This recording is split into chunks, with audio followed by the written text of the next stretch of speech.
Yes, we like a little bit of these.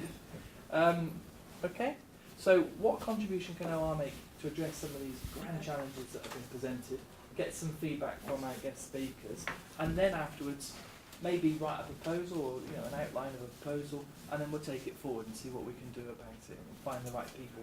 Maybe it's yourselves or other people who can do that. So if we can go around the room and just have some of your ideas and write them down, that be possible, starting off over here?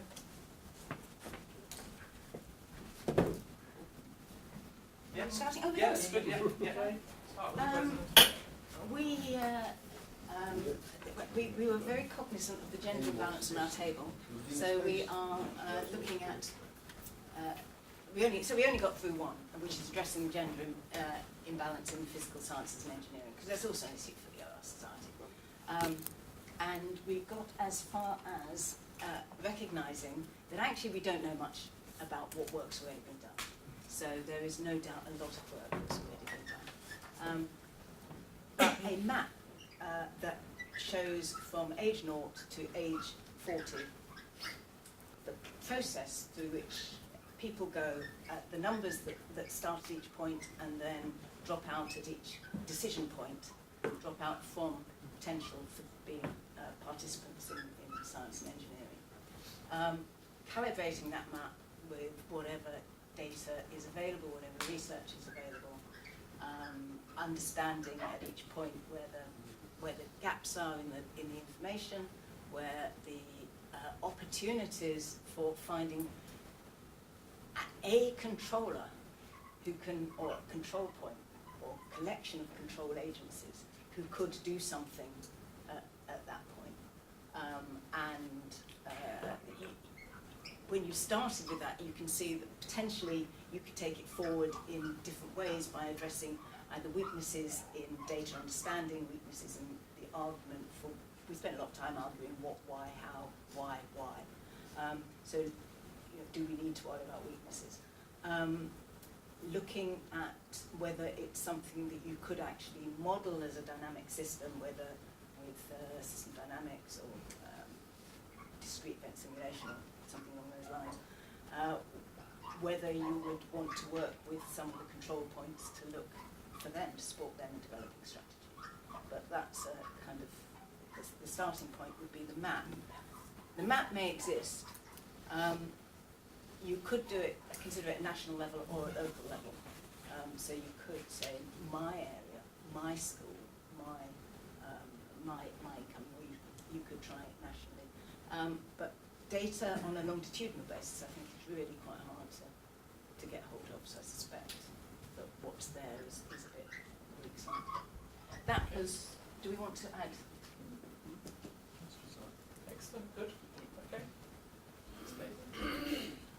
This one? Yeah.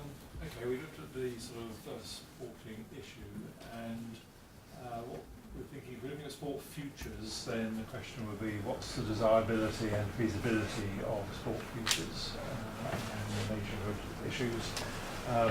So if you're thinking of methodologies for tackling that, that seems to immediately lead into some sort of scenario approach. And we talked a bit, just to illustrate what we meant by that, we talked a bit about some of the elements of scenarios, so you might be thinking of ones in which a gender-neutral sport infrastructure was developed, or you might be thinking one in which there was an environment that favoured play.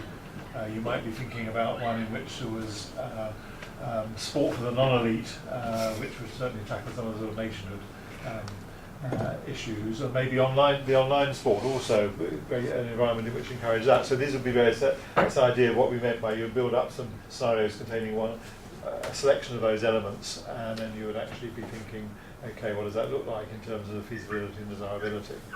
I think that was as far as we got, but that was correct? Just one approach. And then if I can, if I can just chip in, then what you could do is to think about different policies against those scenarios, and which one would be more robust against different scenarios and be better under different scenarios. So that's following objectives that Loughborough has. And that's something that we have been developing in OR for a while. So. Could I just add, promoting play, specifically things like play streets? So promoting sport in the street outside people's houses. Again, just to, because everybody else said something, I feel like defining what we actually mean by sport and nation. Are we actually looking at just the professional level, or do we actually bring it down to absolutely everybody? Do we want to abolish the notion of nationhood, or put something in its place that works at all levels, or define it at all levels?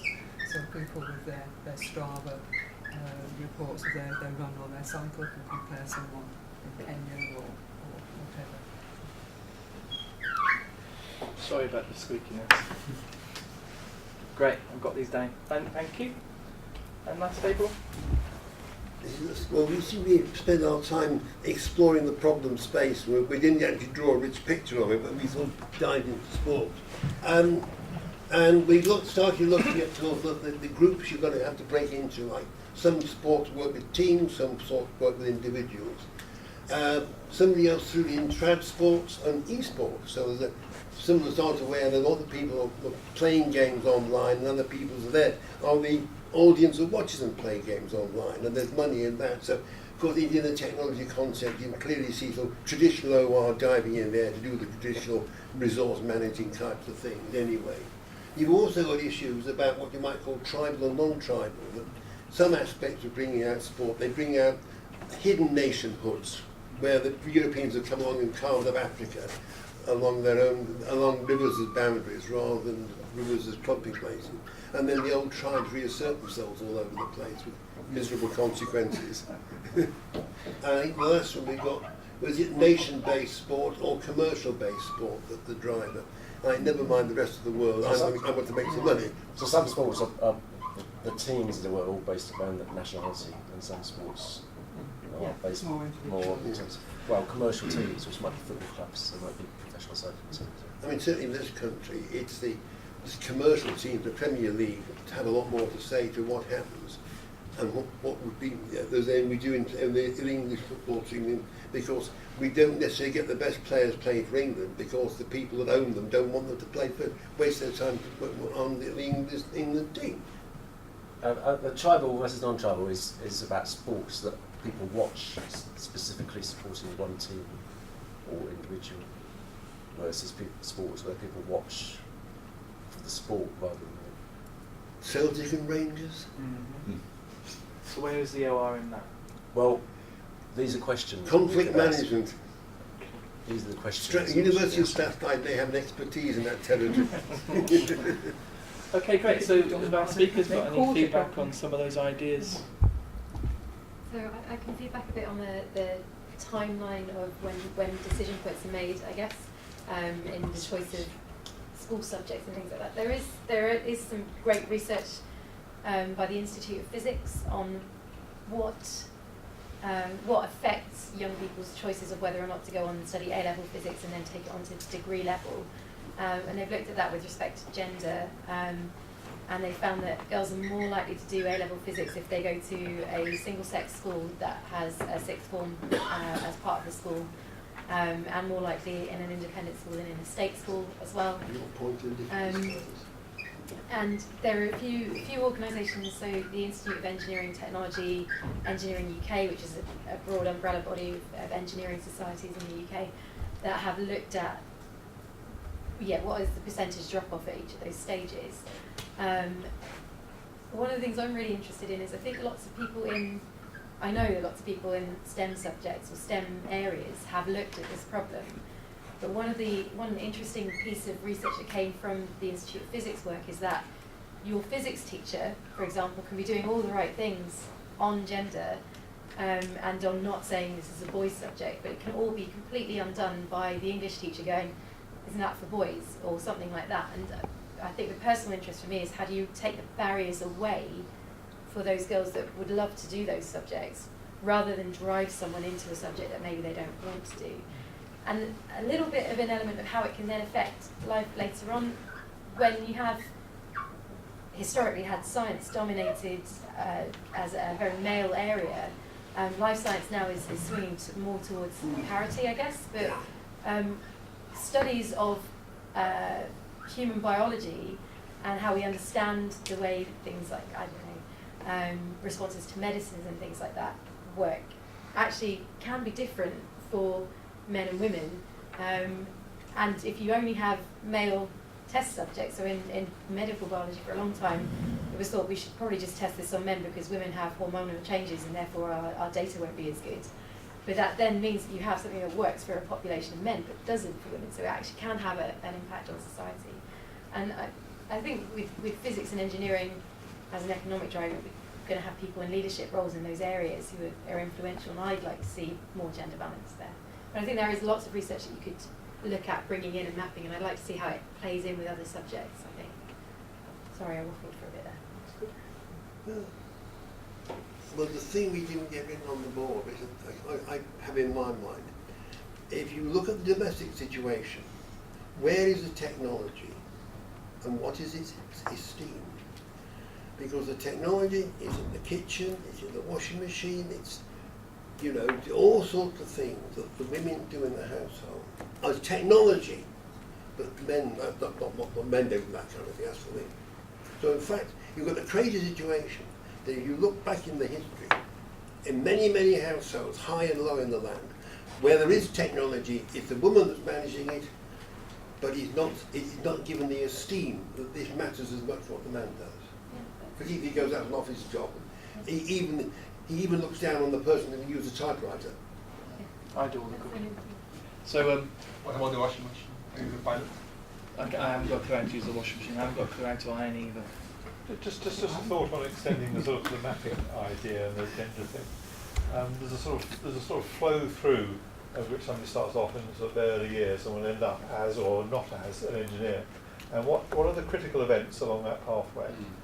What are the root causes that underlie those critical events? One can actually map that out as a timeline and see where do things go wrong, and why do they go wrong, and what's driving that, and what's below that. So you pursue it down to 2 or 3 different levels. So you will build up that sort of map, a timeline root cause sort of map. And I think that seems to fit in with what we've been talking about. We have got like a systems dynamic problem, isn't it? Yeah, great. We have got some slippage of time though, because we need 15 minutes to talk about what we're going to do about it. Well, I was just thinking on this timeline, I was thinking of a different timeline, both of the gender mix in subjects, and things have changed. When I studied engineering, it was less than 1% female, but and also in sport, is actually of recent changes. Most younger people don't realise that until 1975, you could refuse a woman a job. There wasn't, because she was female, there wasn't equal pay. It's only recently, isn't it, that the Football Association has allowed women to play on the Football Association pitches. And you might say, well, it's okay now, but of course we're living with a legacy of even these legislative things that are going through. And you say it shouldn't affect the young person now, but it's affecting the older people they see above them. So it's a different timeline, I think, we should be looking at. Is the world is not equal now, but the world was extremely unequal in our living memory. So good. So it's got a global reaction, and it's one, some excitement really, which is, to me, I leave today thinking how important it is for sport to have data-driven policy and strategy. You know, despite the fact that there's a lot of numbers in sport, I'm not aware of a movement that's systematically and objectively assembling the databases and analyses of the reality as we are, whether it's about gender, whether it's about consumption, whether it's about participation. It goes outside of the narrow bubbles of current governance and organisation. It may be happening, but I'm not aware of it. I've just finished reading Michael Marmot's latest book about health inequities, and I'm so struck. I should imagine a number of you are familiar with the work, and you probably touched on it in a previous session like this. The quality of the data, of both its gathering and its presentation, is so persuasive in terms of where policy needs to go. Whether we'll do it or not is another matter politically, but I don't see the sporting domain having anything like the quality and rigour of data collection. And with the emergence of all the media platforms that people are interacting with, my sense is, whether it's the International Olympic Committee or typical sports governing bodies at national level, they're dinosaurs in terms of data management, data collection. They don't have the skill set. most of the people in control don't come from domains where this would be the way you approach the challenge.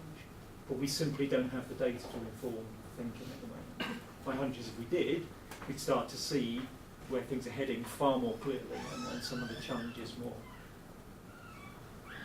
equally clearly. So for me, without getting into the technicalities where I know next to nothing about, data collection and then data model, paradigm modelling what could happen to me is critical, really. But I thought you were going to take that a different way and actually saying how the people who are really deprived are deprived of any opportunity to get to participate. Well, as a case example, where data can show where good policy is having the effect of either growing participation or improving access, you don't have that visibility, and then the ability to share that in a way where the current structures can see what's happening. So much policy is made on opinion.